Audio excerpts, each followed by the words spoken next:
Capítulo 231. Está lejos. Vallatur continuó avanzando hacia César y Marcus, visibles a lo lejos. Cortaba y seguía cortando. Cada vez que blandía su arco curvo, invariablemente se abría un camino. Era verdaderamente una destreza abrumadora. Sin embargo, incluso esta penetración de Vallatur estaba llegando a su fin. ¿Es este el límite de mi ideal? La velocidad de penetración estaba disminuyendo gradualmente. Tanto la energía de su querido caballo Tengri como la suya propia estaban agotándose. En algún momento, los gritos de los guerreros que lo seguían también comenzaron a disminuir. Uno por uno. Caían de sus caballos y desaparecían. Levantó la cabeza para mirar las banderas de Caizao y Donti a lo lejos, y luego miró hacia atrás. Aruk. Ah. Los guerreros que lo seguían estaban siendo aniquilados. César había desplegado una táctica para atacar a la fuerza principal Xiongnu que seguía de Vallatur después de inducir su penetración. Los lanceros y auxiliares con redes ya estaban completamente preparados. Mientras Vallatur avanzaba en la vanguardia matando a decenas, las fuerzas principales Xiongnu que lo seguían estaban siendo derribadas de sus caballos o atravesadas por lanzas, con cientos muriendo. Ark. Este monstruo.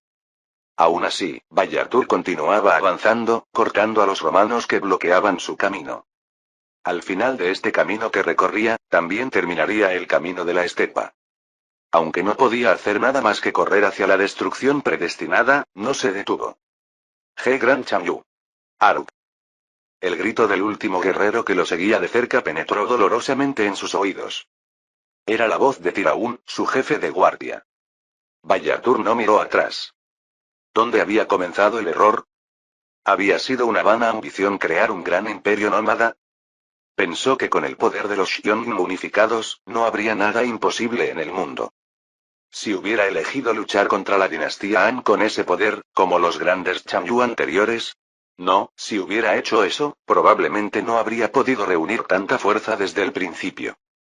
Arrastrado por la magia de Roma que había visto en Partia, soñó un gran sueño. Sin la ambición de algún día hacer que Roma se arrodillara, la reunificación de los Xiongnu habría sido imposible desde el principio. Aunque ahora, pensándolo bien, era un sueño vano que terminaba en muerte.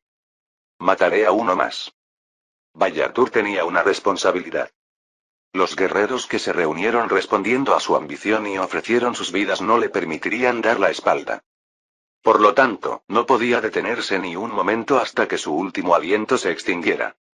Ese sería el camino para consolar las almas de los guerreros que habían caído aquí. Venid. Yo soy el gran Chamyu de la gran estepa. Aruk. Este monstruo. Todos, lanzad las redes. Solo queda este.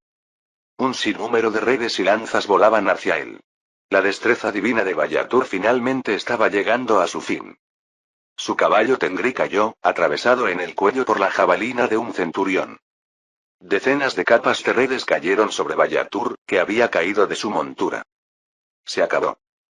Las palabras de César anunciaron el final de esta gran guerra. Roma normalmente no ejecutaba a los líderes enemigos capturados.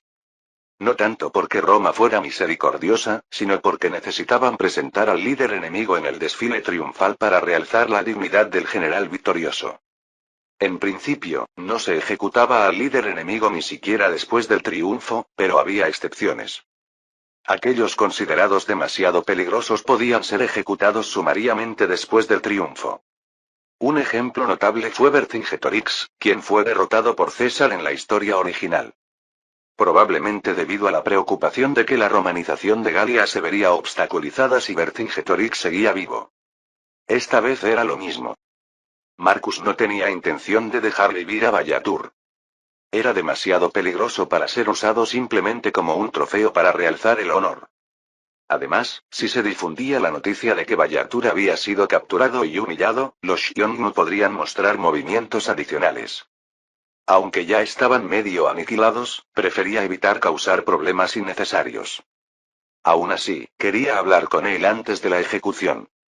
En cierto modo, Vallatur era la manifestación del mayor efecto mariposa provocado por la existencia de Marcus. Marcus organizó una reunión privada con Vallatur, acompañado solo por Espartaco y un intérprete. Aunque estaba atado con cadenas y sus extremidades completamente inmovilizadas, sus ojos seguían vivos. Se podía sentir a primera vista que era un personaje extraordinario. Vallatur también estaba envuelto en sentimientos difíciles de expresar con palabras. Frente a él estaba la persona que lo había inspirado a albergar la ambición de unificar la estepa, y quien también había aplastado esa ambición. Es la primera vez que hablamos. El gran Chamyu de la estepa, Vallatur, ¿verdad? Así es. Yo soy Vallatur. Para sorpresa de todos, él, que no había dicho ni una palabra frente a los soldados romanos, habló voluntariamente. En el rostro de Vallatur incluso había una sonrisa que parecía extrañamente aliviada. Tu reacción es diferente a lo que esperaba. Pensé que adoptarías una actitud más agresiva. Todo ha terminado, mostrar ese tipo de reacción ahora solo sería vergonzoso. El perdedor debe reconocer dignamente al ganador y partir. ¿No te queda ningún arrepentimiento? No puedo evitar pensar que debes estar considerando que si hubieras hecho esto o aquello, podrías haber ganado. Vallatur suspiró y cerró los ojos por un momento. Cuando los abrió de nuevo, chasqueó la lengua y negó con la cabeza. Todas son suposiciones inútiles. Si hay un solo arrepentimiento, sería no haber podido terminar mi duelo con el hombre a tu lado, aunque incluso eso debería considerarse mi derrota. No hay excusa por no haber podido decidir contra un guerrero mucho después de su apogeo. Ya veo. Entonces estás diciendo que ya no tienes apego a la vida. Vallatur asintió lentamente. Había quemado todo en su vida y había dado lo mejor de sí en la guerra. A pesar de eso, había perdido, así que ¿qué otro final podría desear además de la muerte? Marcus no pudo detectar ni un atisbo de ansiedad en el rostro de Vallatur. Ver su expresión serena ante el final de su vida confirmaba que era realmente un personaje extraordinario. Sin embargo, independientemente de estas apreciaciones, el destino de Vallatur estaba decidido. No importaba qué condiciones ofreciera, no podía salvar la vida de Vallatur, el gran enemigo de Roma. Por supuesto, Marcus nunca tuvo la más mínima intención de dejarlo vivir. Tendré que ejecutarte, pero estoy considerando si matarte aquí o llevarte a Roma, humillarte y luego quitarte la vida. Sea lo que sea, no tengo deseos de prolongar mi vida miserablemente. Pero preferiría ser ejecutado aquí. Si me ejecutas limpiamente, sin humillación, te daré a cambio un poco de información. ¿Información? ¿Qué tipo de? Vallatur comenzó a hablar sin esperar la respuesta de Marcus. Era una táctica astuta, sabiendo que Marcus no era del tipo que retiraría su palabra después de escuchar toda la historia. Ya veo. Aunque no es información que ayude dramáticamente ahora mismo, es una historia interesante. Concederé tu deseo. La ejecución será mañana mismo, frente a todas mis legiones. ¿No tienes objeciones? No tengo ninguna objeción. Ah, pero déjame preguntar una última cosa. La estrategia de atacar continuamente la retaguardia antes de la batalla campal, fue tuya, ¿verdad? ¿Hay algún problema con eso? Vallatur sonrió amargamente y negó con la cabeza. No. Solo quería preguntarlo para lanzar un último insulto a ese tipo tan despreciable. ¿Está bien? De todas las estrategias que he enfrentado en mi vida, esa fue la que me hizo sentir más sucio. Bien. Te escucharé ya que es lo último. Adelante. No vivas así, hijo de perra. Un momento de silencio descendió. Marcus sonrió y preguntó. ¿Eso es todo lo que tienes que decir? Eso es todo. Gracias. Lo tomaré como un cumplido. Marcus asintió satisfecho y se levantó. Espartaco simplemente le dirigió una mirada de pesar y siguió a Marcus. Aunque la guerra había terminado con una victoria perfecta, aún quedaban montañas de trabajo por hacer. Vallatur fue ejecutado frente a todos, tal como había dicho Marcus. César tampoco se opuso especialmente a la ejecución de Vallatur. La victoria que habían obtenido era la más grande en la historia de Roma. No necesitaban llevar al líder enemigo como prisionero, pues tenían abundantes materiales de propaganda para el desfile triunfal. Por lo tanto, acordaron que sería mejor simplemente cortar su cabeza aquí y proclamar la victoria en la guerra. Así, Vallatur subió al patíbulo frente a decenas de miles de soldados. Como corresponde al gran Chamyu de la estepa, mantuvo su serenidad hasta el momento en que su cabeza fue cortada. Su mirada no vaciló en absoluto ante los vituperios y los gritos de ira de los soldados romanos. Marcus asumió personalmente el papel de liberar la indignación de todos los romanos que habían muerto hasta ahora. Cuando Marcus, quien cortó limpiamente la cabeza de Bayatur, levantó la espada al cielo, decenas de miles de soldados golpearon el suelo con los pies y gritaron al unísono. ¡Wow! La guerra ha terminado. Es nuestra victoria. Roma invicta.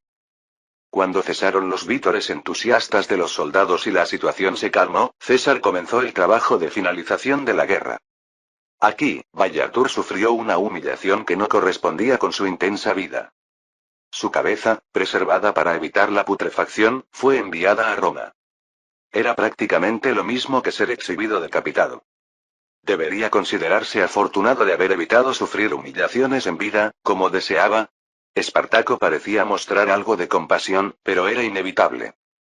Por muy excelente héroe que fuera, desde la perspectiva de Roma era un enemigo con quien no podían compartir el mismo cielo. Roma necesitaba anunciar a gran escala su final y celebrar la victoria en la guerra. Y la finalización del trabajo naturalmente incluía el castigo a los traidores. Marcus condujo inmediatamente su flota a través del Mar Negro hacia el reino del Bósforo. Con los Xiongnu, que habían sido su respaldo, ya derrotados, no tenían capacidad para resistir. Marcus presentó dos opciones. Morir todos junto con la ciudad o abrir las puertas voluntariamente y convertirse en esclavos. Solo estos dos caminos os están permitidos. Al principio, ninguna ciudad abrió sus puertas. Pero la ira de Marcus y el ejército romano era genuina. Una ciudad, elegida como ejemplo, no pudo resistir adecuadamente la ofensiva romana y sus puertas fueron abiertas a la fuerza. Después, la ciudad de los traidores fue completamente destruida, sin dejar un solo superviviente. Cuando se extendió este rumor, las otras ciudades que ya no podían resistir finalmente transmitieron su intención de rendirse. Marcus, como había prometido, convirtió a todos en esclavos y los vendió. Roma nunca muestra misericordia hacia los aliados que la traicionan. Marcus, quien volvió a aplicar este principio absoluto, aseguró decenas de miles de esclavos y emprendió el viaje de regreso. Si la muerte de Bayatur era la señal simbólica que anunciaba el fin de la guerra, la caída del Bósforo era la prueba de que la guerra había terminado completamente en términos prácticos. Marcus, que finalmente llegaba al final de una larga guerra, prometió reunirse con César en Roma y cada uno regresó a su provincia. En el camino de regreso, después de terminar todo, una emoción indescriptible brotó en su corazón mientras miraba las olas que se rompían contra la proa. Durante la guerra había tratado de no pensar en ello, pero ahora se enfrentaba a una realidad que no podía evitar. La escena política romana inevitablemente enfrentaría grandes cambios con el nacimiento de dos personas que ostentaban la mayor autoridad y poder en la historia de la República. Aunque la guerra había terminado, el viento sangriento no dejaría de soplar. Para Marcus, las tranquilas olas del Mar Negro se sentían como la calma antes de la tormenta. Capítulo 232. El regreso de Marcus emocionó a toda Asia Menor. Desde el momento en que sus barcos con la legión desembarcaron en la península de Anatolia, una multitud de bienvenida se congregó. Debido al gran número de tropas, incluso su regreso fue una tarea difícil. Era necesario establecer compensaciones satisfactorias y enviar a los soldados de vuelta, desde lugares cercanos como Siria hasta lejanos como el norte de África. Además, estaban los cientos de miles de esclavos que se traían desde el Bósforo. Podría parecer que tener más esclavos sería algo bueno, pero la realidad no era exactamente así. Primero, los esclavos no pagan impuestos, por lo que no contribuyen a los ingresos fiscales. Además, era problemático que los esclavos fueran mucho más rentables que los hombres libres. Se podría pensar que un menor costo es algo bueno, pero todo es mejor con moderación. Si demasiados esclavos se introducían en el mercado, podría tener un efecto negativo en la economía. Un buen ejemplo es el colapso de los agricultores independientes debido al sistema latifundista que dependía de esclavos. Ahora que habían estabilizado eso, no querían enfrentar un problema similar nuevamente. Era necesario mirar hacia el futuro, incluso décadas adelante, y tener cuidado para evitar efectos secundarios. Aún así, disfrutar de la gloria de la victoria era lo primero, antes que los problemas que causaban dolor de cabeza. Cuando se difundió la noticia de que Marcus estaba regresando a Antioquía, la gente acudió de todas partes de la provincia de Siria. No había otra razón. Simplemente querían verlo o al menos una vez y gritar vítores de bienvenida. Finalmente, la legión romana liderada por Marcus se presentó ante las puertas de Antioquía. La multitud de bienvenida, que se extendía desde fuera de las puertas hasta el palacio, parecía no tener fin.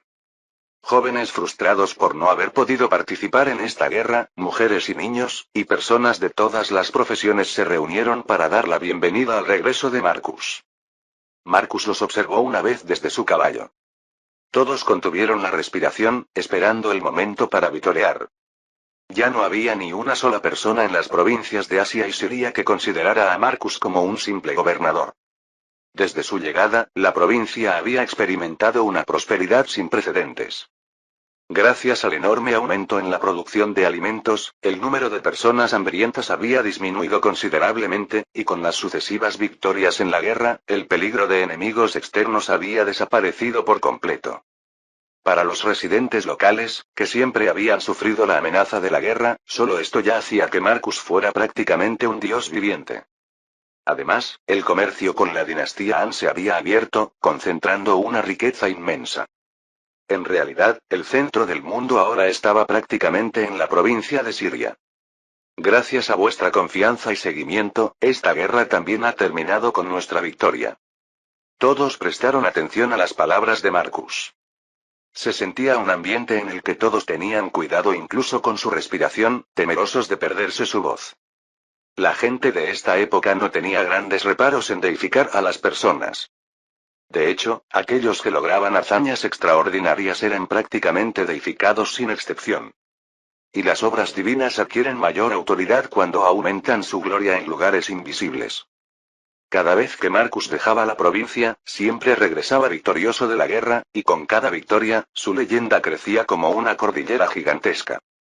Esta vez no fue diferente. Ahora todos sabían cuánto alboroto había causado la invasión de los hunos en Roma. Los rumores de los hunos se habían extendido incluso hasta Egipto y la dinastía Kush en el sur. Noticias de que Germania y Galia habían sido devastadas, y que el ejército romano había sufrido una gran derrota en Grecia con enormes bajas, todas habían cruzado el mar. Sin embargo, incluso estos hunos fueron derrotados inmediatamente cuando su gobernador intervino. Solo había una cosa que temían. No era perder la guerra. Ni siquiera habían considerado esa posibilidad desde el principio. Temían que Marcus, que ahora también tenía el cargo de gobernador de Grecia, no regresara a Antioquía. Los habitantes de las provincias de Siria y Asia estaban más preocupados por esto. Y como si lo supiera exactamente, Marcus miró a la gente y añadió: Se siente como volver a casa después de tanto tiempo. Con esta gran victoria que hemos obtenido, vuestras vidas también mejorarán considerablemente. Podéis tenerlo por seguro. Oh. Los gritos de alegría se extendieron como si hubieran recibido un oráculo divino. Los vítores que comenzaron en las puertas de la ciudad se propagaron por las calles hasta llegar al palacio. Era un espectáculo asombroso. Las personas que aún estaban dentro de la ciudad gritaban y vitoreaban sin siquiera saber por qué lo hacían. ¡Viva Mesopotamicus! ¡Gloria a Antioquía! Los gritos de alegría no cesaron ni después de un buen rato. Ante este maravilloso espectáculo, los soldados formados detrás mostraban expresiones atónitas. Especialmente, los soldados aliados que iban a regresar a Nabatea no podían entender bien la situación. Hablaban entre ellos para aliviar su confusión. ¿Es el gobernador Marcus el rey de Roma? ¿Roma no tiene reyes? Eso es lo que había escuchado. A mis ojos, esto no parece otra cosa que la llegada de un rey. Los soldados nabateos nunca habían visto a un general regresar con semejante bienvenida. Ni siquiera cuando su propio rey hacía una aparición se reunía tanta gente. Ante este espectáculo que veían por primera vez en sus vidas, los soldados sintieron inconscientemente un escalofrío recorrer sus cuerpos. Finalmente, incluso los soldados aliados comenzaron a gritar vítores junto con los soldados romanos, como si estuvieran hipnotizados. Al regresar al palacio de Antioquía, Marcus vio caras que había extrañado por mucho tiempo. su amada esposa Julia y las dos faraones de Egipto, Cleopatra y Arsínoe. Danae no estaba presente ya que estaba revisando la vestimenta y los adornos de los niños. Me alegra que hayas regresado a salvo. ¿No te duele nada? Julia se acercó cariñosamente y preguntó. Estoy bien. No hay nada de qué preocuparse. Marcus la abrazó una vez y asintió con la cabeza decididamente. Miró a las dos faraones que esperaban su turno y preguntó. Por cierto, ¿no deberíais regresar pronto a Egipto? Podría haber problemas si dejáis vuestros puestos vacantes por mucho tiempo. No hay problema. De hecho, el apoyo de los ciudadanos aumenta día a día. Me alegro. Parece que predecir los ciclos de inundación ha tenido efecto. Cleopatra y Arsínoe parecían estar pensando en establecerse permanentemente en Antioquía, ya que habían traído muchas de sus pertenencias. Aunque ocasionalmente regresaban alternándose a Alejandría, siempre volvían rápidamente. En primer lugar, querían que sus hijas pasaran más tiempo con Marcus para ganar su afecto, y en segundo lugar, ellas mismas querían permanecer aquí. Normalmente, si un faraón se ausentara continuamente de Alejandría, como había mencionado Marcus, habría quejas, pero ahora no había tal problema.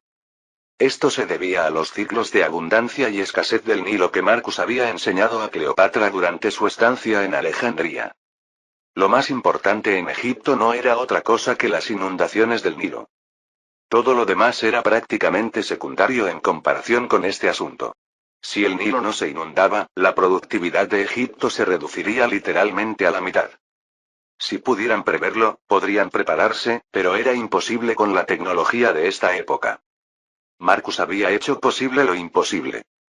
Como el nivel del agua del Nilo era la mayor preocupación de Egipto, se podía averiguar consultando materiales de investigación. Aunque no conociera cifras precisas, al menos podía identificar los períodos en los que no habría inundaciones. Al principio, los ciudadanos egipcios eran escépticos. Cleopatra sutilmente promocionó a Marcus como la encarnación de un dios viviente mientras transmitía estas palabras, pero pocos le creyeron. ¿Será que la faraona tiene una visión limitada debido a su amor? Incluso hubo quienes murmuraron palabras impías que habrían sido castigadas inmediatamente si hubieran sido descubiertos. Y con razón, hasta ahora había habido innumerables falsos profetas que afirmaban poder predecir los ciclos de inundación del Nilo. Y ninguno de ellos había acertado en sus predicciones. Pero sorprendentemente, esta vez fue diferente. Marcus les había indicado específicamente cuándo llegaría la hambruna a Egipto.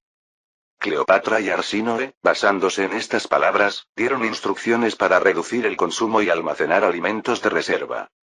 Y esta profecía, por supuesto, se cumplió exactamente. Los ciudadanos, como si nunca hubieran dudado, alabaron unánimemente la virtud de sus faraones. En la antigüedad, predecir el clima y acertar era una prueba irrefutable de divinidad. Sin saberlo, mientras luchaba contra los hunos, Marcus se había convertido en uno de los dioses vivientes en Egipto. Arsínoe, sin ocultar sus expectativas, se abrazó a Marcus y preguntó. Señor Marcus, ahora que la guerra ha terminado, ¿tendréis más tiempo libre? ¿Qué tal si esta vez todos nos vamos en familia a un crucero por el Nilo? Marcus miró a Arsínoe y Cleopatra. Aunque no lo dijo, se notaba que Cleopatra también lo esperaba en secreto. Julia también parecía dispuesta a ir si toda la familia iba junta. En realidad, Marcus también quería descansar y estirar las piernas. La guerra contra los hunos había consumido más energía mental que cualquier otra guerra que hubiera librado hasta ahora. Aunque el resultado fue una gran victoria, cuánto había sufrido para lograrla. Si las circunstancias lo permitieran, quería dejar todo de lado y pasar tiempo con su amada familia. Pero el trabajo aún no había terminado. Lamentablemente, tendré que descansar un poco aquí y luego regresar a Roma. No creo que tenga tiempo para ir hasta Egipto. ¿Qué? ¿Dice que regresará a Roma cuando la guerra apenas ha terminado? Arsínoe inclinó la cabeza como si no lo entendiera. Julia frunció ligeramente el ceño y preguntó. ¿Vais a celebrar un triunfo? No hay ningún problema, ¿verdad? Es un problema y no lo es, aunque todavía no es algo definitivo, así que no puedo deciros mucho. Pero no puedo negarme a ir solo porque no quiera. El Senado enviará una solicitud formal pidiéndome que vaya. Así que por ahora, aunque descanse, tendré que hacerlo aquí en Antioquía. Marcus terminó con una sonrisa amarga. Julia exhaló un pequeño suspiro, como ligeramente decepcionada. Ya que estáis cansado, entonces hoy solo disfrutaremos de un banquete familiar y mañana volveréis a vuestras actividades. Debo entender que también vendréis a nuestras habitaciones a partir de mañana. ¿Eh? ¿Qué quieres decir? Consolar a un marido que ha sufrido tanto tiempo en el campo de batalla es naturalmente el deber de una esposa. Dejádmelo a mí. Ah, sí. Es reconfortante, te lo encargo. Por un momento, la pesadilla de haber colapsado en la cama después de sufrir durante más de una semana en Alejandría pasó por su mente. Marcus se esforzó por mantener una sonrisa serena como si nada pasara. El tiempo pasó rápidamente. Aunque la guerra había terminado, la vida tranquila que Marcus deseaba no regresó.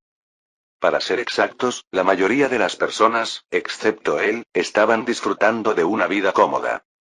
Llegó exactamente un mes después de regresar a Antioquía para disolver la legión y distribuir las compensaciones adecuadas y esclavos entre ellos. Era necesario planificar la distribución de las tierras recién adquiridas en el Bósforo a quienes las desearan, así como considerar la incorporación de Dacia y las llanuras del Mar Negro como nuevos territorios romanos. Era una tarea enorme asignar compensaciones a más de 200.000 soldados. Había tantos documentos por procesar que daban vueltas. Seguramente César también estaría enfrentando el mismo problema en su escritorio en este momento. Una vez que se estableció aproximadamente el plan de compensación para los soldados, ahora los asuntos relacionados con el triunfo ataron sus pies. La victoria que habían logrado esta vez merecía un triunfo, sin lugar a dudas. No, el Senado quería celebrar un triunfo para anunciar ampliamente la victoria de Roma. Pero el problema era la escala del triunfo. Combinando todos los soldados liderados por César y Marcus, superaban fácilmente los 400.000. Roma nunca había celebrado un triunfo con un número tan enorme de soldados. Pero tampoco podían decirles a los guerreros que habían destacado en la batalla que no vinieran a Roma. El mayor problema era que, aunque debían celebrar un triunfo, era evidente cómo se desarrollaría la situación política después. Ahora César y Marcus se habían vuelto demasiado grandes para que el Senado los controlara. Incluso los aristócratas orgullosos no tenían más remedio que reconocer este punto. Al menos Marcus trataba bien a los aristócratas tanto en apariencia como en sustancia, así que era algo tolerable. El problema era César. Nadie podía predecir fácilmente qué camino tomaría uno de los protagonistas de la victoria más grande en la historia de Roma. Incluso Catón se abstuvo de levantar la voz para difamar a César. El ambiente actual en Roma no permitía hablar mal de César o Marcus, ni siquiera un poco. Añadir palabras imprudentes aquí sería como echar aceite al fuego. Aún así, había trabajo que hacer.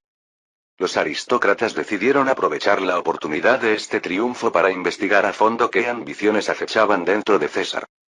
El partido aristocrático todavía no tenía intención de cruzar la línea. Cicerón y Catón enviaron cartas a Antioquía pidiendo ayuda. Sin embargo, la mecha que encendería la chispa estaba en otro lugar. A medida que se acercaba el regreso de los dos héroes que habían salvado a Roma de los hunos, un grupo que reactivaba sus actividades se hizo notar. La reunión para proteger la República, ahora liderada por Bruto. Ese reencuentro con un viejo nombre aguardaba a Marcus. Capítulo 233. Marco Junio Bruto era reconocido por todos en Roma como el vástago de una de las mejores familias nobles. No solo destacaba por su linaje, sino que la opinión predominante era que se trataba de un joven excelente, alegre pero firme, dotado de notable capacidad intelectual. Su único defecto era su limitada habilidad militar. En Roma, donde el espíritu marcial era fuerte, esto constituía un defecto considerable, pero las virtudes de Bruto compensaban con creces sus carencias.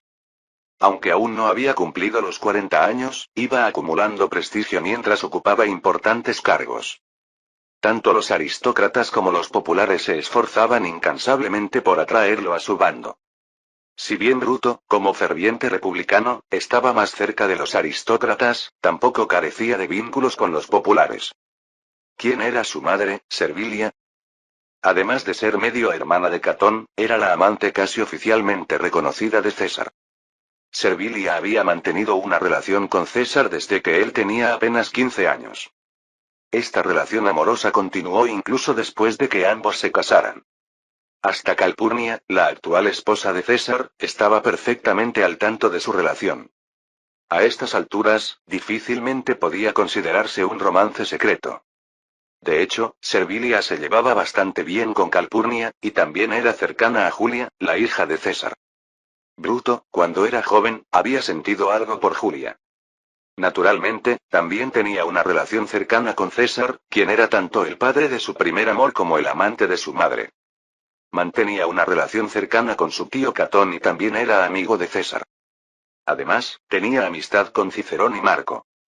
Con conexiones con figuras importantes de Roma sin importar el bando, era claramente un talento codiciado por todas las facciones. Sin embargo, incluso él tenía preocupaciones sobre sus relaciones personales. Lo que le inquietaba estaba relacionado con César. Quizás porque Bruto era el hijo de Servilia, César lo había cuidado de manera especial desde que era pequeño.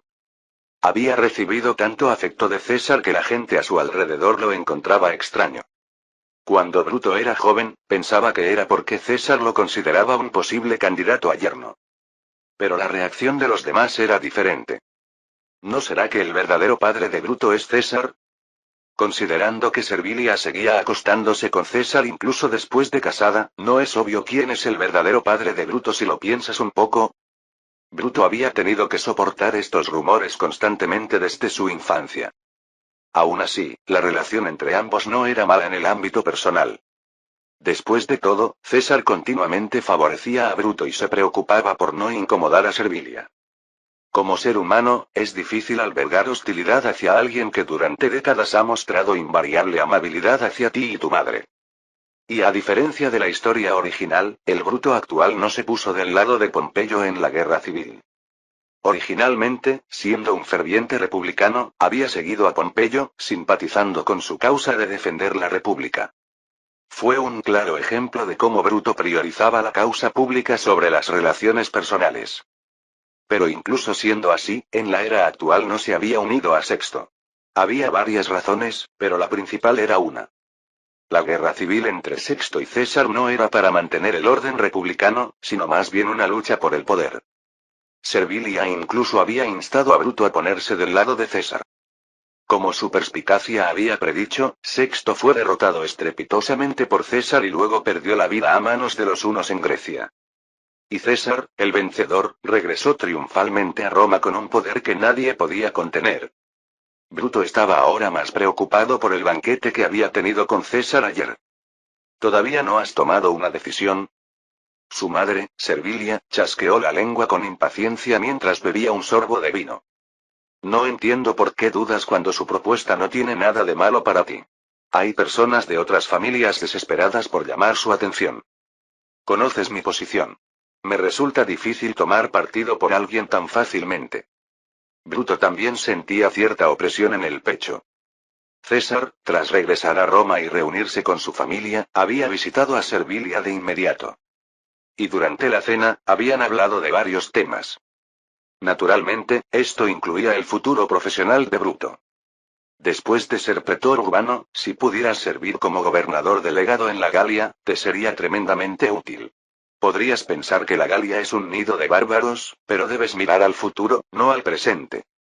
Eso también lo sé. La Galia está cerca de Roma y, según quienes han estado allí, la tierra es increíblemente fértil. En solo 10 años, su estatus será completamente diferente. Exacto. Por eso debes asegurar tu influencia allí cuanto antes. De todas formas, ya sean pretores o cónsules, quedan pocas provincias disponibles para ser gobernadas. Pero eso no puede durar para siempre. Cuando termine el mandato de gobernador de Andos, ¿no podría todo volver a ser como antes? Los ojos de Servilia se entrecerraron mientras miraba a su hijo. Ante esa mirada de reproche, Bruto suspiró y asintió. En realidad, solo había dicho eso sin pensarlo, pues también sabía bien que la república futura inevitablemente sería diferente a la de antes. Un ejemplo destacado era la ineficacia de los cargos de gobernador.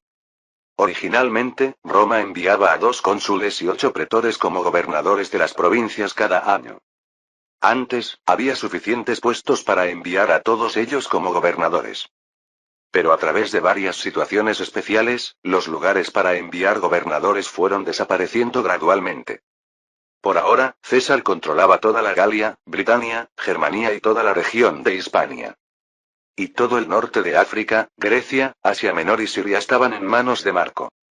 En esta situación, aunque quisieran enviar gobernadores, no había lugares disponibles. A regañadientes, el Senado creó el puesto de gobernador delegado, no de gobernador, y los envió bajo César y Marco. Naturalmente, la autoridad real era mucho menor que la de un gobernador, y aún así, para ciertas actividades se requería la aprobación de ambos hombres. En esta situación, la atmósfera de querer ir a regiones ricas como antes había disminuido considerablemente. Porque de todas formas, ni siquiera podían soñar con enriquecerse ilícitamente, solo tendrían que hacer lo que les dijeran y regresar. ¿Pero acaso todos los puestos de gobernador provincial quedarían vacantes cuando terminara el mandato de César y Marco? Pensándolo fríamente, eso no sucedería. Aunque la guerra contra los hunos había terminado en victoria, la limpieza posterior aún no había concluido perfectamente. Se decía que de los 200.000 hunos, apenas menos de 80.000 habían regresado con vida, pero incluso 80.000 seguía siendo un número considerablemente amenazante. A menos que regresaran completamente a su lugar de origen, no se podía bajar la guardia por completo. Además, Grecia y Germania aún no habían vuelto completamente a la normalidad, por lo que deseaban permanecer bajo la influencia de César y Marco. Incluso si ambos quisieran retirarse, varias regiones no lo permitirían en absoluto. Tanto Servilia como Bruto eran muy conscientes de este hecho. Hijo, piénsalo bien. ¿Quiénes son los verdaderos poderes en Roma actualmente? César y Marco. Pero Marco pasa mucho más tiempo en Antioquía que en Roma. Y por lo que he oído, parece que ya ha establecido completamente su base en Siria. Así que la persona que puede tener mayor influencia en Roma necesariamente será César. Solo mirando la distancia física, Galia y Antioquía no tienen comparación. No es que no lo sepa. Pero también está mi relación con los aristócratas, creo que necesito hablar con el señor Marco y escuchar lo que tiene que decir. Si Marco te respalda, ¿estarías dispuesto a ir con él? Creo que el señor Marco podría ser más fiel a los valores republicanos que el señor César, bueno, algo así pienso. Parece que Catón te ha estado susurrando tonterías de nuevo. Ese hombre nunca se cansa. Servilia frunció el ceño y vació de un trago el vino que quedaba en su copa. A diferencia de Bruto, ella no se llevaba bien con su medio hermano Catón. Para ser exactos, sería más correcto decir que Servilia se burlaba unilateralmente de Catón. Razonablemente, no podía agradarle un hermano que, en cada oportunidad, difamaba y criticaba a la persona que ella amaba. Sobre todo, no le gustaba que hubiera educado a su hijo casi como un lavado de cerebro para convertirlo en un republicano extremista. Entonces madre piensa que sería mejor estar del lado del señor César que del señor Marco. No he dicho eso. Si tuvieras que elegir entre los dos, sería mejor ir con quien te trate mejor. Desde ese punto de vista, naturalmente solo puedo recomendarte a César. Madre, por supuesto que pensaría así. No es mi opinión subjetiva, sino un hecho objetivo. Para César, eres el hijo de su amada y como un sobrino al que ha visto crecer desde pequeño.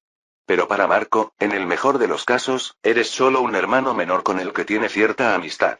El único punto de conexión es que alguna vez estuviste enamorado de su esposa, lo cual no es precisamente una ventaja que puedas presumir. No, ¿por qué aparece Julia en esta conversación? Cuando se mencionó a Julia, Bruto se rascó la cabeza, sin saber qué hacer. Viendo a su hijo así, Servilia inclinó la cabeza y preguntó. ¿No me digas que todavía sientes algo por ella? No. Ya tengo esposa, ¿qué está diciendo? ¿Acaso es raro en Roma tener relaciones con otras personas estando casado? Si todavía tienes ese tipo de sentimientos, podría ser un problema. No muestres tus sentimientos, sea a César o a Marco. Le digo que no es así. Claro que todavía la aprecio, pero no es un sentimiento romántico, sino simplemente simpatía humana. ¿Simpatía humana entre un hombre y una mujer?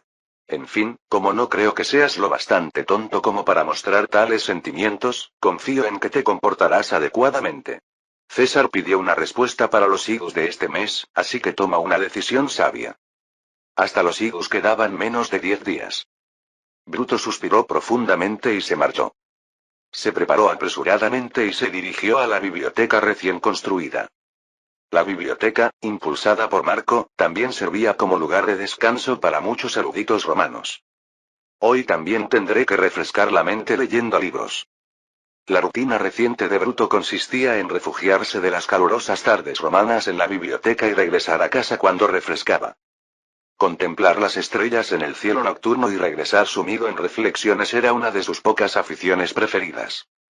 Ahora que lo pienso, los jóvenes romanos de hoy son un problema. Lejos de pensar en acumular conocimiento y cultivar el espíritu, solo tienen en mente la conquista y el dominio. No es que detestara el ambiente marcial predominante en Roma. Simplemente le disgustaba que se centraran tanto en la fuerza militar, descuidando otros muchos valores. Sin ir más lejos, esta última guerra era un ejemplo. César y Marco, que habían derrotado a los hunos y traído gloria a Roma, se habían convertido en figuras omnipotentes. Lo mismo ocurría con los soldados que los habían acompañado al campo de batalla. Los soldados que regresaron a Roma eran unánimemente exaltados como héroes que habían salvado al país. Bruto también creía que merecían tal trato. Sin embargo, debido a que solo se destacaba la gloria de los vencedores, aquellos que habían sido derrotados en Grecia vivían cada día como si estuvieran sentados sobre espinas. La batalla de Larisa fue indudablemente una de las peores derrotas en la historia de Roma. Era un recuerdo vergonzoso y una historia que se quería borrar. ¿Sería por eso? Los soldados que participaron y fueron derrotados en la batalla de Larisa ni siquiera podían revelar ese hecho.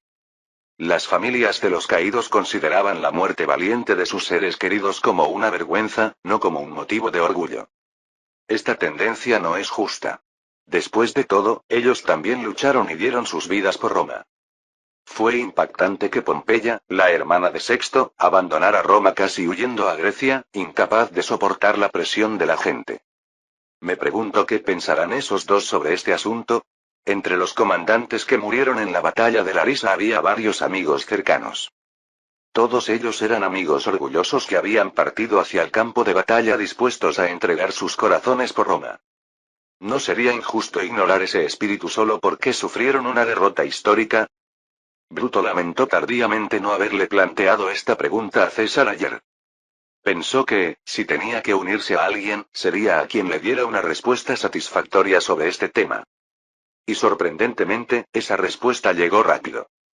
2 mañanas después de que Bruto se sumiera en estas preocupaciones.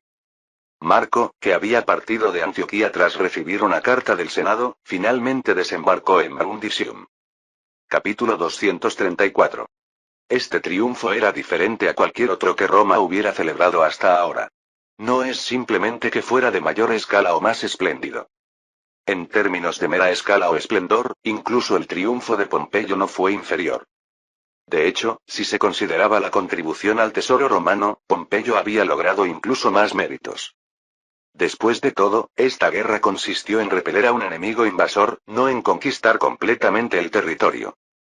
Marco, considerando esto, planeaba anexionar completamente el Bósforo y convertir la región del Mar Negro en territorio romano. Cuando se ganaba una guerra, se necesitaba algo para promocionar ante el pueblo. Era bueno haber salvado al país de una crisis sin precedentes, pero también era importante proporcionar beneficios tangibles.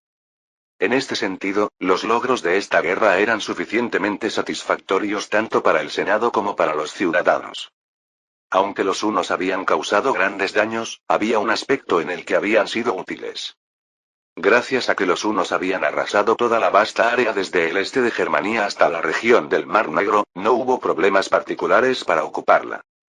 Los países que se habían establecido en esa región ya habían sido destruidos por los hunos, y las minorías étnicas que estaban siendo dominadas dieron la bienvenida a Roma como su libertador. Como resultado, Dacia, que había sido devastada por los hunos, se incorporó instantáneamente como provincia romana, y la reorganización de la región oriental de Germania también estaba progresando rápidamente. Aunque la gente de la época romana no lo sabía, Marco era muy consciente de lo fértiles que eran las tierras de la región del Mar Negro. Esta área, también conocida como Chernozem en la era moderna, tenía todas las condiciones necesarias para mantener un suelo fértil. Exagerando un poco, podría decirse que era una tierra donde los cultivos crecían mejor que en la península italiana con solo plantar las semillas. Además, su capacidad de recuperación era tan enorme que la fertilidad del suelo apenas disminuía por mucho que se cultivara. Si les preocupaba adelantar tanto la frontera, simplemente podían establecer un régimen títere como colonia. Este punto estaba fuertemente enfatizado en el informe que Marco había presentado al Senado. Cientos de miles de esclavos asegurados en el Bósforo y el nuevo granero adquirido. Solo estos dos factores combinados serían más que suficientes para compensar las pérdidas sufridas por Roma en esta guerra, y aún sobraría. Bruto, siendo también senador, pudo acceder al contenido de este informe antes que nadie. Entonces, ¿exactamente cuánta abundancia estamos hablando? El gobernador Marco ha dado un ejemplo simple. Si las tierras de Galia y Britania se cultivan perfectamente, y la región del Mar Negro produce alimentos normalmente, habrá suficiente comida para Roma incluso si la población total se duplica. Vaya, esto es algo que no podíamos ni imaginar hace unos años. Por otro lado, me preocupa que si hay tanta comida que se pudre, puedan surgir otros problemas. Es cierto, con tanta abundancia, podría haber demandas para distribuir trigo gratuitamente no solo a los pobres, sino a todos los ciudadanos. Parece que necesitamos discutir este punto todos juntos. Aunque enumeraban preocupaciones una por una, las expresiones de los senadores eran alegres. Desde que la población de Roma había aumentado rápidamente, el problema de los alimentos siempre había sido un dolor de cabeza para todos. Pero desde hace algún tiempo, ya no había necesidad de preocuparse por esto. Todos reconocían que esto también era completamente mérito de Marco. El nuevo método agrícola y de fertilización que había desarrollado aumentó drásticamente la eficiencia de la producción alimentaria al establecerse completamente. También se beneficiaron enormemente de la expansión del granero con la región de Mesopotamia. Ahora, solo imaginar lo que sucedería si se aplicara el nuevo método agrícola al cultivo de las regiones de Britania y Galia era suficiente para hacerlos felices. Cicerón, con una sonrisa de satisfacción en su rostro, continuó leyendo el informe. El informe del gobernador Marco indica que el aumento explosivo de la población es un futuro predeterminado, y que debemos prepararnos para ello desde ahora. También pide que el Senado reúna su sabiduría para diseñar un sistema adecuado para la nueva Roma. Creo que esto demuestra naturalmente cuánto valora el gobernador Marco al Senado. Por supuesto. ¿No es el Senado quien establece los cimientos de Roma? Él comprende la esencia. Es admirable que mantenga su determinación original a pesar de haber alcanzado una posición tan alta, cuando sería natural que una persona vacilara. Catón, que había estado esperando su oportunidad, añadió. Si no fuera por el gobernador Marco, César ya habría revelado sus ambiciones. Lo garantizo. Bueno, eso. ¿Cómo eso aún no ha sucedido? Cuando varios senadores expresaron su desaprobación y dejaron sus frases incompletas, Catón resopló y alzó la voz. ¿No es esa la verdad? No tengo intención de menospreciar los logros de César. Tampoco estoy diciendo que vaya a hacer algo extraño. De todas formas, con el gobernador Marco en buena salud y siendo más joven que César, ¿de qué sirve hacer tales suposiciones? Ahora estamos ante un glorioso triunfo, así que muéstrese prudente. Ante la cortés disuasión de Pisón, Catón no pudo decir nada más y se sentó con expresión de insatisfacción. Bruto se mantenía neutral sin intervenir en la discusión, pero consideraba que las palabras de Catón tenían cierto mérito. Originalmente, un general que celebraba un triunfo no debía cruzar la línea sagrada hasta el día del triunfo. Esta había sido una regla estricta que todo romano debía seguir hasta ahora. Incluso el gran Escipión africano, e incluso Pompeyo, miembro del triunvirato, habían respetado esta ley. Aunque había habido varios trucos, nadie hasta ahora había ignorado abiertamente este principio. Pero César había entrado en la ciudad de Roma con demasiada naturalidad. Por supuesto, no era porque hubiera renunciado al triunfo.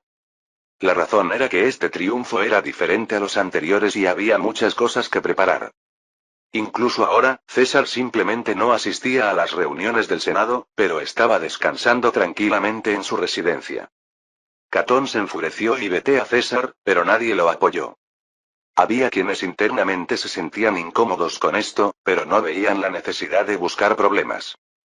El prestigio de César era actualmente abrumador, y estaba cambiando naturalmente las costumbres de Roma a su gusto. En realidad, César no estaba imponiendo sus decisiones a la fuerza. Siempre respaldaba sus opiniones presentando aspectos prácticos. Lo mismo ocurría con este asunto del triunfo. A diferencia de antes, los soldados en marcha sumaban cientos de miles, y se estimaba que la multitud que acudiría sería varias veces mayor que en el pasado. Naturalmente, había más aspectos a considerar, y era ineficiente en varios sentidos que el general triunfador permaneciera fuera del límite sagrado.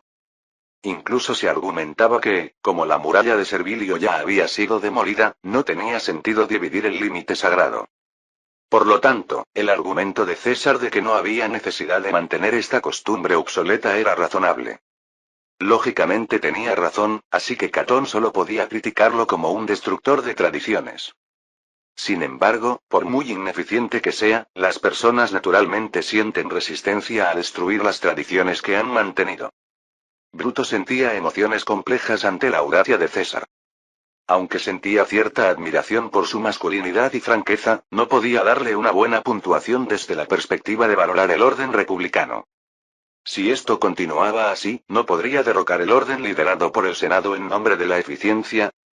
Ahora que César ya había entrado en Roma, Marco tampoco tendría que permanecer fuera del límite sagrado con la misma lógica. La sensación de que la Roma que conocía estaba dejando de ser Roma no era precisamente agradable. Catón probablemente lo sabía, por eso se mostraba tan indignado. ¿O acaso el hecho de pensar así es evidencia de que no estoy siguiendo los cambios de los tiempos? Era realmente una situación difícil, pues mientras el país disfrutaba de una época de paz, él mismo tenía cada vez más preocupaciones. Su madre Servilia, así como tanto los populares como los aristócratas, le instaban a tomar partido, lo que le volvía loco. Si el señor César me jurara que seguirá manteniendo los valores centrales de la República, podría unirme a él sin dudarlo. Sin embargo, Bruto no podía hacerle tal pregunta a César. ¿Y sí? Es solo una suposición, pero ¿qué pasaría si César no pudiera darle una respuesta satisfactoria? ¿Qué debería hacer si, como decía Catón, César tenía la ambición de derribar la República y convertirse en rey? Bruto era descendiente del clan Junio, que había derrocado la monarquía y establecido la república. Llegado ese momento, Bruto sería exaltado como un símbolo de la defensa de la república contra César. La paz momentánea que había llegado se rompería instantáneamente, y podría llegar otra época de guerra civil. Si Marco y César se enfrentaran, el daño podría ser incluso más grave que la guerra contra los hunos. Aunque eran suegro y yerno, la posibilidad era suficiente, ya que en Roma era común que las familias se dividieran por diferencias políticas. No, si eso no sucediera, ese día marcaría el fin de la República Romana. Si Marco y César se unieran, sería fácil destruir la República y establecer una monarquía. Ninguno de los dos futuros era deseable. Cuando regrese el señor Marco, tendré que hablar con él. La noticia de que Marco había partido de Brundisium y se dirigía a Roma ya había llegado al Senado. Todos los ciudadanos romanos se estaban preparando para dar la bienvenida al regreso del héroe. Incluso se rumoreaba que algunos, sin poder esperar a su llegada, bajaban hasta Brundisium para acompañarlo de regreso a Roma. Esto no era una simple exageración. A medida que Marco se acercaba a Roma, la multitud que lo seguía crecía. Sin embargo, ocurrió algo que ni Bruto ni el Senado habían esperado. Marco, que se pensaba entraría directamente en Roma, se estableció en el campo de Marte, ubicado fuera del límite sagrado. Los preparativos para el triunfo pueden hacerse suficientemente desde aquí, así que permaneceré aquí hasta entonces. Aunque no añadió nada más, era prácticamente una declaración de respeto por las tradiciones romanas. Aún así, para los seguidores que deseaban verlo, mostraba su rostro caminando diariamente hasta cerca de las puertas de la ciudad. Bruto sintió que algo que había estado obstruyendo su pecho se liberaba de repente con la conducta de Marco. Incluso se ausentó de la reunión del Senado con la excusa de estar enfermo para ver el rostro de Marco. Como era de esperar, también hoy la gente se aglomeraba para ver el rostro de Marco. Oh, ahí viene. Señor Marco. Por favor, quédese en Roma por un largo tiempo esta vez. ¿No tiene intención de presentarse a las elecciones consulares? Los gritos ensordecedores llenaban el ambiente. La gente estiraba sus cabezas para ver mejor el rostro de Marco, pero no cometían la descortesía de bloquear su camino. Sin embargo, siempre hay excepciones. Una anciana con el rostro lleno de preocupación saltó sorpresivamente de entre la multitud, bloqueó el camino de Marco y se arrodilló. Señor Marco. Por favor, escuche mi historia. ¡Qué descortesía! Salga inmediatamente. Cree que es la única que quiere hablar con él. Naturalmente, se oyeron gritos de todas partes, y los ciudadanos se movieron para sacar a la anciana de inmediato. Marco levantó la mano para detenerlos y preguntó con voz suave. ¿Ha sufrido alguna injusticia? Mi hijo murió en Grecia. Era un niño que se alistó en el ejército con la determinación de proteger a Roma, ni siquiera he recibido su cuerpo o pertenencias. La anciana comenzó a llorar y sollozar. Marco se detuvo y escuchó silenciosamente su historia. Aunque fue una derrota, luchó tan valientemente, lo que recibí fueron burlas de que había manchado el rostro de Roma. Me parece tan injusto. El lamento de la anciana hizo que el ambiente de la multitud se volviera solemne. Incluso en este lugar, había más de unos pocos que, arrastrados por la atmósfera, habían ridiculizado a quienes fueron derrotados en Grecia. Bruto, observando la escena desde entre la multitud, esperaba ansiosamente la respuesta de Marco. Entiendo que cualquier cosa que diga no consolará el corazón de una madre afligida. Sin embargo, la identificación de los cuerpos y pertenencias de los soldados aún no ha terminado. Haré todo lo posible para devolver a su hijo al seno de su familia. Gracias. Muchas gracias. Y, después de dudar un momento, la anciana reunió coraje y continuó. La muerte de mi hijo fue realmente, como dice la gente, una muerte en vano. Fue simplemente una derrota sin sentido que avergonzó a Roma, como dicen. Marco guardó silencio por un momento. Los ciudadanos reunidos contenían la respiración, esperando que hablara. Marco miró a la gente y lentamente abrió la boca. Había alguien a quien quería traer aquí, y esto es oportuno. Aprovechemos esta oportunidad para aclarar definitivamente este asunto. Capítulo 235. En esta guerra, muchos romanos perdieron la vida. Pero hay quienes, como el hijo de esta anciana, a pesar de haber sacrificado valientemente sus vidas por la patria, recibieron burlas en lugar de elogios. Incluso hay familiares que, incapaces de soportar las severas críticas, han abandonado Roma. Marco hizo un gesto hacia atrás y una joven mujer avanzó tímidamente. Muchos la reconocieron y abrieron los ojos con sorpresa. Era Pompeya Magna, hermana de Sexto y única sobreviviente de la familia Pompeyo. Había partido hacia Grecia, prácticamente expulsada por los ciudadanos romanos. Seguía siendo una mujer joven y hermosa, pero su rostro, a diferencia de antes, mostraba una profunda preocupación que no podía sacudirse. El hijo mayor de su familia había sido derrotado en la guerra civil y expulsado, y el segundo hijo había muerto en la guerra. Además, su esposo también había fallecido en el campo de batalla junto a su hermano, lo que ya era suficiente para considerarse una vida trágica. Sin embargo, a pesar de haber perdido a su hermano y esposo al mismo tiempo, lo que recibió fueron únicamente críticas y desprecio. Su mansión fue destrozada por turbas y hasta entraron abiertamente para saquear sus bienes. Se marchó a Grecia no solo porque estaba psicológicamente agotada, sino porque sintió que su vida estaba en peligro. Aún así, gracias a la victoria en la guerra, la ira de los ciudadanos se había calmado considerablemente. Entre los ciudadanos sensatos, había algunos que se sentían culpables, preguntándose si habían reaccionado de forma excesiva. El número de soldados romanos que sacrificaron sus vidas en Grecia alcanza los 150.000. Esta cifra excluye a los soldados de países aliados. Aquí no hay distinción entre nobles y plebeyos, ricos y pobres. Todos lucharon arduamente por la victoria de Roma, pero tuvieron que saborear la derrota debido a la falta de táctica y capacidad. Sin embargo, ¿hay realmente quienes consideren que sus muertes fueron en vano? Marco gritó con voz potente mientras miraba a su alrededor. Algunos negaron con la cabeza, mientras otros, incapaces de sostener su mirada, desviaron la vista. Pompeya, recordando sus sufrimientos, se secó los ojos enrojecidos y sorbió por la nariz. Las vidas de los soldados sacrificados no fueron en vano. Gracias a que ganaron tiempo desesperadamente, pudimos formar legiones para interceptar a los hunos en Dalmacia y Asia Menor. Y Sexto, como comandante, ganó tiempo sacrificando su propia vida para salvar a las tropas que defendían Atenas. Gracias a su juicio acertado, toda la flota griega me fue transferida, y esta flota desempeñó un papel crucial en cortar el aliento a los hunos. Un ciudadano entre la multitud levantó tímidamente la mano.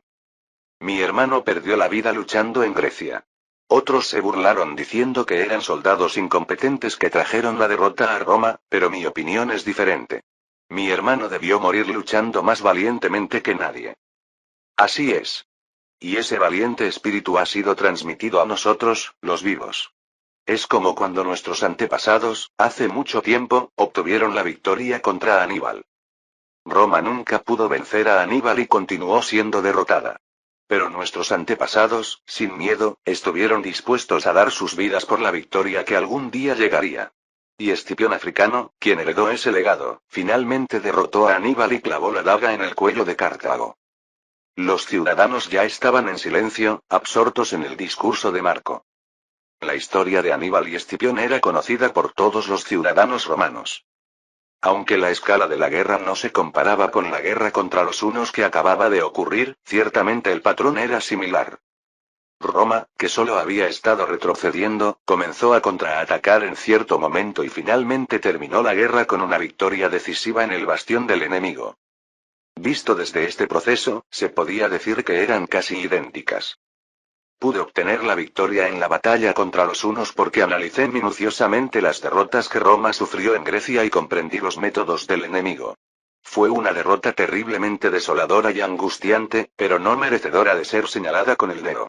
Así que aprovecho esta ocasión para decirlo claramente. En lugar de reproches, envíen sus condolencias a los soldados que se sacrificaron por su patria, Roma. Les pido que ofrezcan consuelo en lugar de burlas a las familias sumidas en el dolor. Estrictamente hablando, es cierto que si Sexto hubiera tomado las decisiones correctas, habría sido más fácil ganar la guerra contra los hunos. Pero Marco no quería culparlo ahora. De todas formas, la guerra se había ganado y, como resultado, esta era la mejor situación para Marco. Aunque no deseaba que esto sucediera, no podía negar que había obtenido enormes beneficios con la muerte de Sexto. Por eso quería al menos restaurar el honor de la familia Pompeyo. Y tenía la intención de ayudar material y espiritualmente a Pompeya, quien desafortunadamente había quedado viuda, para que pudiera disfrutar de una vida cómoda nuevamente. Marco no ocultó este hecho y lo proclamó públicamente ante la gente. Siguió el anuncio de que se pagaría una compensación adecuada a las familias de los soldados que murieron en Grecia. A Pompeya, a quien nadie quería tratar, Marco prometió personalmente encontrarle un esposo. A la anciana que lloraba por la pérdida de su hijo, le entregó personalmente una bandera con su propio símbolo. ¿Qué más se podía decir? La multitud aplaudió al unísono y gritó que seguiría las palabras de Marco. Creían que no había necesidad de dividirse y luchar entre ellos ahora que la guerra había terminado con victoria. En medio de la procesión de la multitud que estallaba en fervorosos vítores, Bruto sintió que las preocupaciones que pesaban en su corazón se lavaban completamente. Realmente no hay nadie más que él. Había estado buscando a alguien que amara verdaderamente a Roma y pudiera continuar con los valores republicanos. César era un héroe enviado por el cielo, pero aparte de eso, no le daba confianza a Bruto. Aunque tenían una relación cercana en lo personal, era inevitable sentir una ansiedad injustificada al observar sus acciones. Y después de mucho reflexionar, finalmente pudo llegar a una conclusión. Apostaré por él. Aunque su ascenso personal se retrasaría, eso no le importaba en absoluto. Estaba convencido de que en la Roma que enfrentaría grandes cambios, solo Marco podría mantener el centro sin vacilar. Recordó el consejo que había escuchado de César anteriormente. Dijo que una vez tomada una decisión, era importante actuar más rápido que nadie. Aunque no coincidía políticamente con César, Bruto era quien seguía sus enseñanzas más fielmente. Se dirigió directamente al campo de Marte, donde Marco había establecido su campamento. Marco, que había regresado después de dar un discurso a los ciudadanos, se sorprendió internamente al recibir el informe de que Bruto lo estaba esperando. Aunque había pensado que eventualmente establecería contacto, había supuesto que sería después del triunfo. Lo recibió con gusto, ya que había recibido su ayuda cuando estaba impulsando numerosas reformas en Roma. Después de sacar el mejor vino que tenía guardado y algunos refrigerios simples, le ofreció personalmente un asiento. Hace tiempo que no nos vemos. He escuchado rumores de tus logros en el Senado. ¿Cumpliste admirablemente con el cargo de censor hace poco? Fue un mandato insignificante comparado con los logros dejados por el señor Marco. ¿Podría decir que fue un tiempo para darme cuenta de los límites de mis capacidades? No digas eso. Incluso hasta mis oídos han llegado elogios sobre tu manejo inflexible y sin compromiso. Bruto sonrió tímidamente y tomó algo de comida de la mesa. Aunque estaba preocupado por encontrarse después de tanto tiempo, Marco lo trató con la misma familiaridad de antes. Gracias a eso, la tensión en la voz de Bruto, mientras continuaba hablando, disminuyó notablemente. Pensándolo bien, debería haber traído a Casio. Él también quería verlo, señor Marco, pero parece que vine demasiado apresuradamente. Habrá oportunidades en el futuro, así que ya nos encontraremos. Por cierto, ¿todavía mantienen esa reunión para proteger la República? Ya no somos jóvenes, así que no nos reunimos tan activamente como antes. Todos nos hemos convertido en señores con barbas desaliñadas. Marco sonrió. Mientras pelaba una fruta, añadió. Pero creo que en el corazón todavía somos los mismos de entonces. Dicen que el mero hecho de pensar así es prueba de que uno ha envejecido. Los verdaderamente jóvenes ni siquiera tienen ese tipo de pensamientos. Una crítica penetrante. Ante la alegre respuesta de Marco, Bruto también sonrió. Prestó atención a la respuesta de Marco de que su corazón seguía siendo el mismo de su juventud. Aquella época en que se unieron con el corazón puro de proteger la República. Volvió a sentir la certeza de que las creencias de Marco no habían cambiado desde entonces. Acabo de ver al señor Marco dar un discurso acompañado de Pompeya. ¿Así?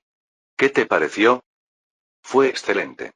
Creo que hizo lo que debía hacerse. Gracias por verlo así. Pero, ¿a qué se debe tu visita?